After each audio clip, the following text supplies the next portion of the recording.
दीदी, ये मेरा घर है, कोई 5 स्टार होटल नहीं है जहाँ मैं एक ऑर्डर पे ही सबके सामने हाजिर हो जाऊँ। आपके घर में नौकर चाकर काम करते होंगे, पर मेरे घर को मैं खुद संभालती हूँ। मुझे मेरे बजट के अनुसार काम करना होता है। पिछले 4 दिनों से झेल रही वेदई आज तो बोल ही दी। उसके इस जवाब से रजिता हैरान रह गई। उसने अपने भाई राजेश और मम्मी की तरफ देखा, लेकिन दोनों ही चुप थे। उनकी चुप्पी उसे बर्दाश्त नहीं हुई, तो आखिर वो भी बोली, भाभी भूलो मत, ये मेरा भी मायका है, आपका अकेले का घर नहीं है। इसी घर में मैंने अपना पूरा बचपन बिताया है। यहीं से शादी होकर मैं अपने ससुराल गई हूँ। ऐसे कैसे आप मुझे सुना सकती हो? आखिर सुनाओ नहीं तो क्या करूँ मैं? मुझे ये सब सुनाने के लिए तो आपने ही मजबूर किया है। घर है ये, कोई होटल नहीं है जो एक एक चीज पर आप हाथ लगाकर चेक करती रहती हो कि यहाँ धूल जमी तो नहीं है, मैं सफाई कैसे कर रही हूँ, और हर बात के लिए मुझे सामने खड़ा कर देती हो और फिर 10 सवाल करती हो। ये सुनकर रचिता और तिलमिला गई। इससे पहले कि वो कुछ कहती, वेदही ने अपना बोलना जारी रखा। ऊपर से आपको मेरा बनाया हुआ खाना भी पसंद नहीं आ रहा है। सब कुछ बन जाने के बावजूद आप उसमें कमियां निकालती रहती हो। किसी में आपको तेल ज़्यादा लग रहा है, तो किसी में मसाले, कोई आपको लो क्वालिटी का लग रहा है तो कोई कुछ और। अरे इसी घर में खा पी कर बड़ी हुई हैं आप, तब तो आपको ऐसा नहीं लगता था। भाभी, एक तो आप बस इतनी गलतियां कर रही हो और ऊपर से आप गलती मान भी नहीं रही हो। एक काम तो आपको ढंग से आता नहीं, ना आपसे साफ सफाई होती है, ना ही आपसे ढका खाना बनता है, और अब आप मुझसे जबान भी लड़ा रही हो। मतलब मेहमान नवाजी के नाम पर भी आपको कुछ आता नहीं है। जब कुछ नहीं आता आपको, तो आप यहाँ पर हो ही क्यों? चली जाओ ना, रचिता ने कहा। रचिता, तमीज से बात कर, भाभी है ये तेरी, नौकरानी नहीं है जो तू उसे सुनाए जा रही है। और क्या गलत कह रही है ये हमारा घर है, कोई 5 स्टार होटल नहीं है जो तू उसे बार बार सामने खड़ा करके इससे 10 सवाल करेगी और ये तुझे जवाब देती रहेगी। अब की बार रचिता की मम्मी चंचल जी ने कहा। ये सुनकर रचिता और ज़्यादा गुस्सा हो गई और अपनी मम्मी से बोली, मम्मी, आप अपनी बहू के लिए मेरी बेइज्जती कर रहे हो। आज आपकी बहू इतनी ज़्यादा इम्पोर्टेंट हो गई है आपके लिए कि आप अपनी बेटी की इज्जत ही नहीं कर रही हो। आपकी ही साह है जो आज भाभी इतना कुछ बोल गई। क्यों नहीं बोलेगी? एक बार नहीं 10 बार बोलेगी। और इस मामले में मैं तो उससे साह जरूर दूंगी। जिस घर में तू पैदा हुई, पली बढ़ी, उसमें आज तुझे 10 कमियां लग रही हैं। जितनी बार तू यहाँ की कमियां गिना रही है ना, उतनी बार तू यहाँ अपने मायके की बेइज्जती कर रही है, चंचल जी ने कहा। यह सुनकर रचिता ने अपने भाई राजेश की तरफ देखकर कहा, भैया, इसीलिए मुझे मायके बुलाया था आपने कि मेरी अच्छे से मिलके आप लोग बेइज्जती कर सको। अरे मैं तो आना ही नहीं चाहती थी, वो तो आप खुद ही लेने आ गए, पर अब आप ही कुछ नहीं कह रहे हो। मैं क्या बोलूं रचिता, मैं तो अपनी जिस बहन को लेने गया था, वो तो मुझे पिछले 4 दिन से कहीं नजर ही नहीं आई। वो तो पूरी तरह से बदल चुकी है। उसे अपने अमीर ससुराल का इतना घमंड जो हो चुका है कि अब वो उसके सिर चढ़कर बोल रहा है। उसे तो अब ये भी याद ही नहीं कि वो इसी परिवार का हिस्सा थी, राजेश ने कहा और कमरे में चला गया।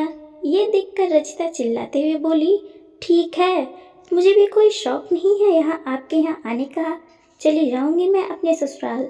वैसे भी क्या पड़ा है आपके इस छोटे से टीन सेट के मकान में, जहाँ ना कोई सुविधा है ना ही कुछ और, पर घमंड तो ऐसा भरा पड़ा है जैसे कहीं के राजा महाराजा हो, रचिता ने कहा और तुनक कर अपनी मम्मी के कमरे में चली गई।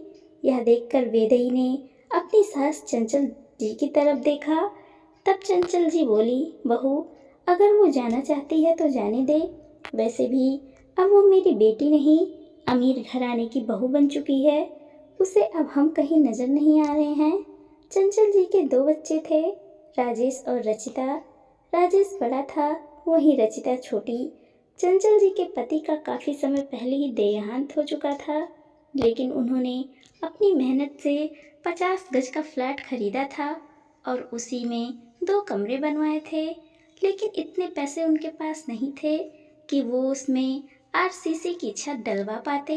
तो टीन सेट का मकान था, लेकिन था तो अपना। जब राजेश कॉलेज में था तभी उसके पिता का देहांत हो गया था, इसलिए राजेश को काम करने के लिए निकलना पड़ा।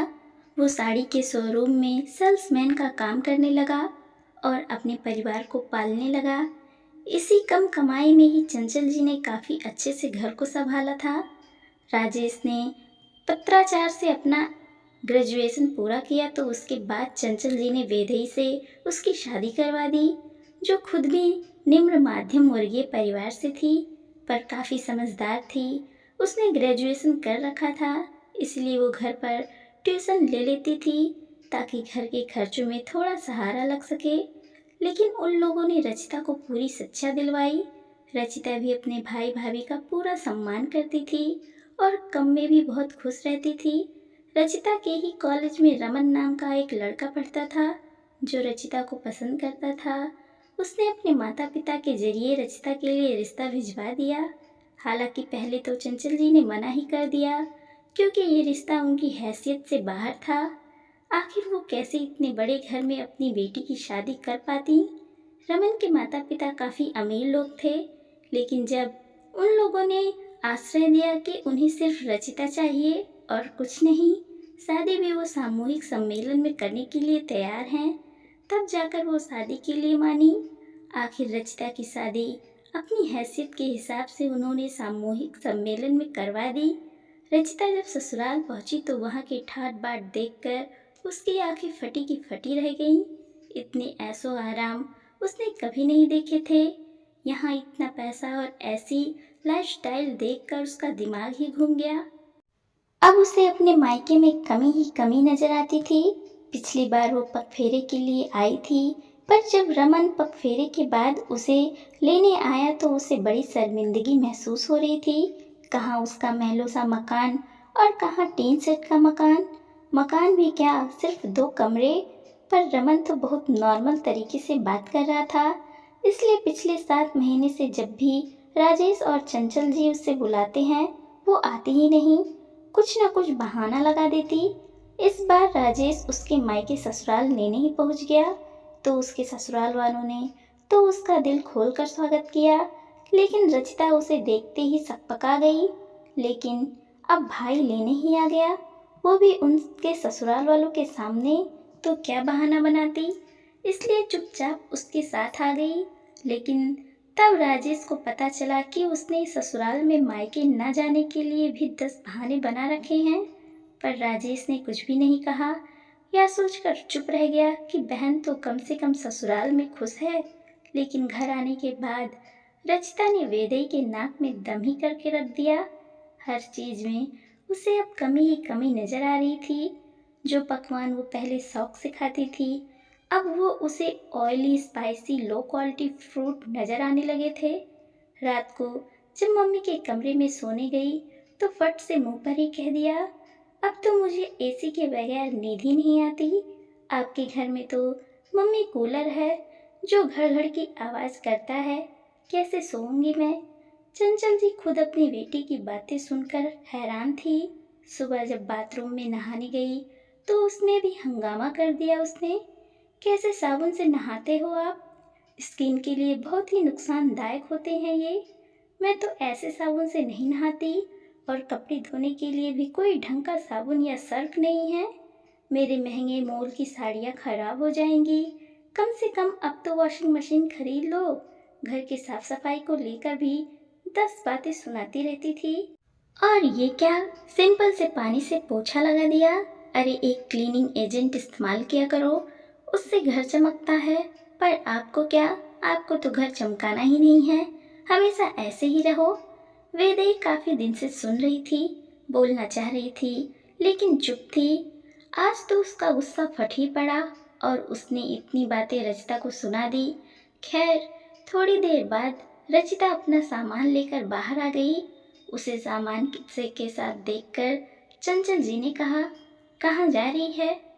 अपने ससुराल, मैं यहाँ बेइज्जत होने के लिए नहीं आई थी। ठीक है जा, कम से कम तू तेरे ससुराल में तो खुश रह। लेकिन बेटा, ये मत भूलना, समय सबसे बड़ा बलवान होता है। इंसान को इतना गुरूर नहीं करना चाहिए। ये तेरा मायका है, आना चाहे तब आ जाना, लेकिन हमारी हैसियत का सम्मान करके तभी आना।